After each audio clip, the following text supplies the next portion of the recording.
we bij de ijsbaan in Blessen. Ja, en daar is die mooi selfie. Ja, Hij is echt leuk. Hij ziet er leuk uit. Ja. Hartstikke mooi worden. Ja. Nou, ik ben Inge. En ik ben Janna en wij zijn communicatiemedewerkers bij het resort. Ja, dat klopt. En wij zijn toch het projectgroep ijsbaan in de maaitijd bij wij vregen om mee te denken om de fysieke tentoonstelling die door corona fysiek net terugdenken om die digitaal te maken.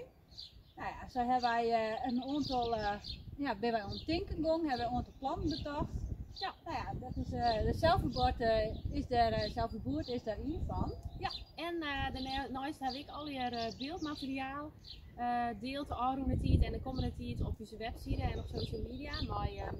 Maar het werk van de kunstenaars Hendrik Elings en Boukje Venema en de half dichters die mij gaan werken aan het boek Ijsbaan in de Maaitijd.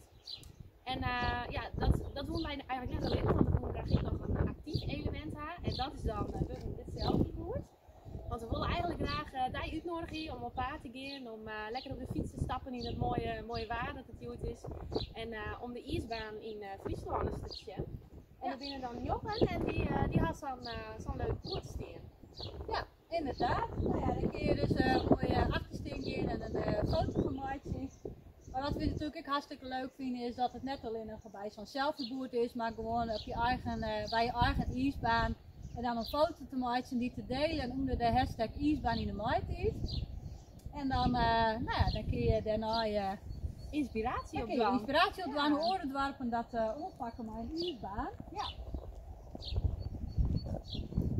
Nou, deze ijsbaan blijft er natuurlijk op zich heel mooi bij. Nou ja, dat kan natuurlijk op een andere manier ingevuld worden. Zo is bijvoorbeeld het dorp waar ik ben die hier op de Facebookpagina van de inwoners vregen van goh, wij willen eigenlijk maar onze ijsbaan moeten de wintertijd wel wat oorsdwan. Hebben daar ideeën voor, dat we dus vragen voor de dorpsbewoners.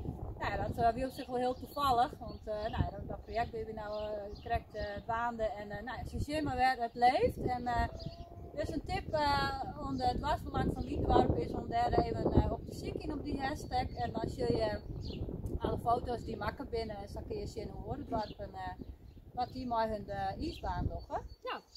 Nou ja, ik ben wel benieuwd Janna, wat voor een stoot van mijn ijsbaan in de maaitijd? Nou, wat ik eigenlijk altijd zo leuk vind om de ijsbaan in de winter dan, als we kunnen reedrieden, dat is natuurlijk net zo heel vaak meer, maar wat al je beleeft waarschijnlijk al in de winter, dat het de ijsbaan bomvol weer maar jong en oud, alle hier rond de reedrieden, nou bestrijden, gezellig, samenwerken. En dat zou toch super leuk zijn dat ik goed in de winter is. Dus in de maaitijd, in de simmer en misschien ook wel in de jest.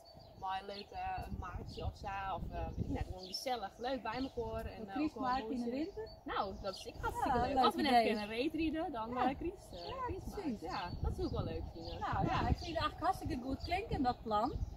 Ja. En ik hoop dat de Oorendwarpen inspiratie krijgen van dit project. En dat ze genieten kunnen van alles wat wij delen. Foto's, gedichten en schilderijen. Ja. En dat kun je allemaal zien op onze website, resort.nl, maar ik op onze social media kanalen. Ik zou zeggen, ga even zien. Ja, dus wij maken nog even een selfie, die zetten we dan, die Kim die en dan ik meteen even zien. Ja. En veel plezier. Ja. Hoi. Hoi.